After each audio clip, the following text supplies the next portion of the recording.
Warahmatullahi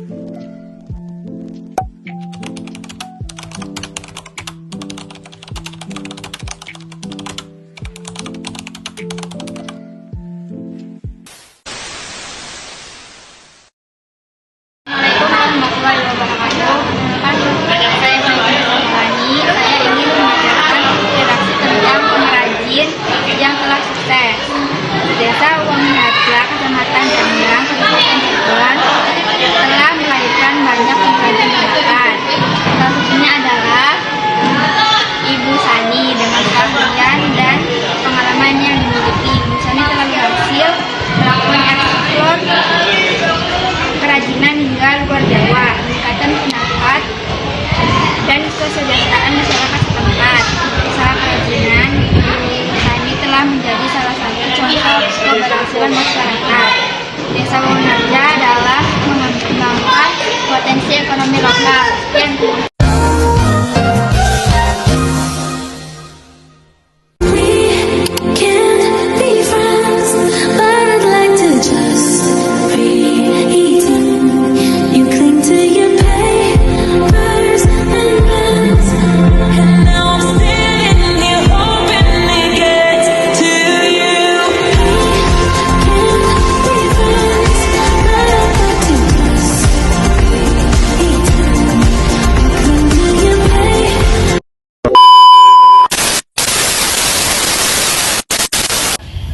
Assalamualaikum warahmatullahi wabarakatuh. Waalaikumsalam warahmatullahi wabarakatuh.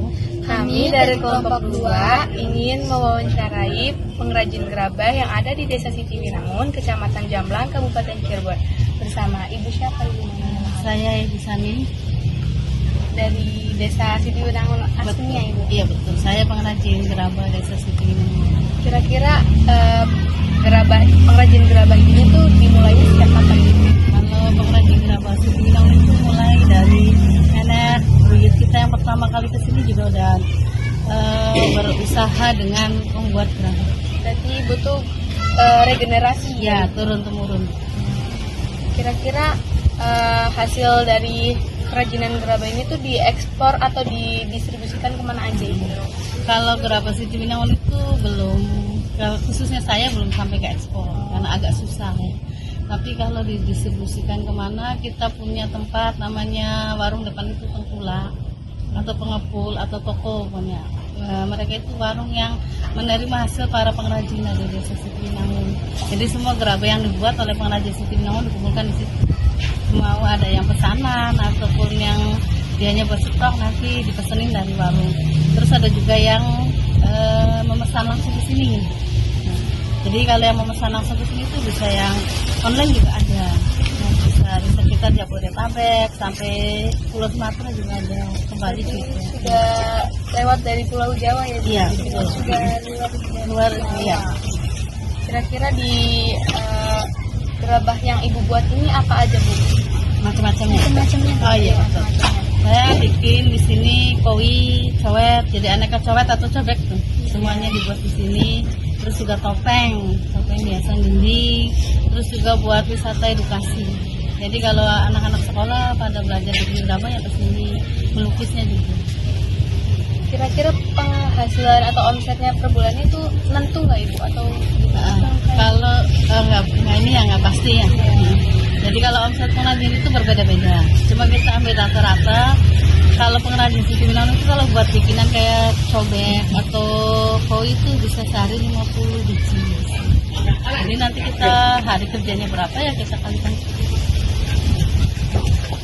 Terus Ibu, ini kan regenerasi ya, Ibu, atau turun temurun. Kira-kira apa ya cara buat lanjutinnya tuh gimana, Ibu? Oh iya. Jadi untuk melestarikannya ya. Iya betul. Jadi dari nenek moyang kita juga kan udah ngajarin tuh tinggalnya kayak ibu buat istilahnya membantu ekonomi keluarga. Jadi suami kerja kita bantu dengan membuat gerabah. Dengan begitu kita berkelanjutan, ada yang mau membuat gerabahnya. Karena kalau yang punya kebutuhan ya pasti mau lah lama-lama. Kalau bikin gerabah lumayan juga, itu salah satunya. Yang keduanya itu dengan adanya wisata edukasi pembuatan gerabah, itu juga jadi melestarikan gerabah kita. Banyak anak muda yang mau terjun ke wisatanya. Kalau pembuatannya sudah pada tahu belum? Oh iya, belum. Nah, jadi kalau gerabah Sitiwinangun itu perlu bahan bakunya cuma tanah liat, dikasih pasir, terus dikasih air secukupnya, terus digiling. Jadi cuma bahannya sedikit, tanah liat dan pasir. Istilahnya nggak perlu bahan baku yang banyak. Cuma sekarang sudah modern, jadi digiling pakai mesin. Nah, setelah bahan bakunya jadi, nanti bisa lihat di depan ya. Kebetulan saya lagi pembakaran. Nah, habis bahan baku jadi itu kita pertama tahapnya itu menganjung atau ngeleler. Ngeleler itu membuat tahapan gerabah yang pertama kalinya yang pakai alat putar per botol. Nah, nanti situ ada kita perlu serat, perlu dalim, banyak alat-alat yang sederhana. Itu membuat gerabahnya tahap pertamanya anjun atau kita buat leleran dulu. Terus setelah agak kering, nggak begitu lembab itu kita tetekin. Jadi bentuknya tuh nanti lebih pas tuh.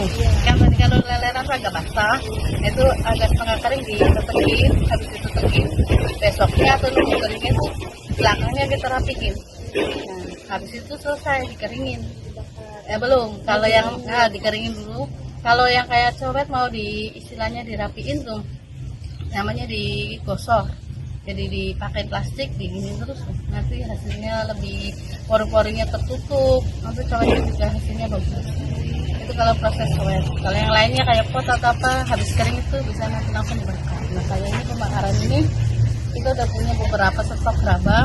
Istilahnya cukup buat dibakar, itu bakar. Cuma kalau saya udah pakai pembakaran tungku tertutup. Kalau tungku tertutup itu dia membutuhkan bahan bakunya dari kayu. Bahan baku ininya nih, pembakarannya iya, kayu. Kalau yang ini istilahnya open ya, maksudnya pembakarannya sekitar 3-4 jam kita bakar. Satu kali pembakaran. Iya, sampai matang itu kita butuh waktu 3-4 jam. Tapi kalau yang istilahnya warisan budaya dari nenek moyang Sitiwinangun itu pembakarannya paling khas itu ladang terbuka. Adanya yang di sana yang terbuka. Bahan bakunya itu terbuat dari karet. Maksudnya bahan apinya nih ya, bahan pembakarannya nih karet, jerami, sampah-sampah juga bisa masuk. Jadi dulu kan istilahnya sampahnya belum banyak, mau plastik apa tuh dibakar. Jadi kan membantu lingkungan juga. Sudah diteliti waktu pembakarannya paling tercepat di dunia itu 45 menit dengan suhu bakar 900 derajat. Jadi cepat kalau pembakaran itu. Terus untuk hasil produk kerajinannya itu bisa dijual secara satu persatu atau gimana? Nah, iya. Kalau biasanya kita tuh jualnya yang tadi itu ke tengkulak atau warung yang di depan. Tapi kalau ada yang pesan satuan, mau online mau apa itu bisa. Cuma yang online itu baru beberapa, nggak semuanya, soalnya agak repot. Udah Ibu, terima kasih Ibu. Ya, sama-sama. Ya.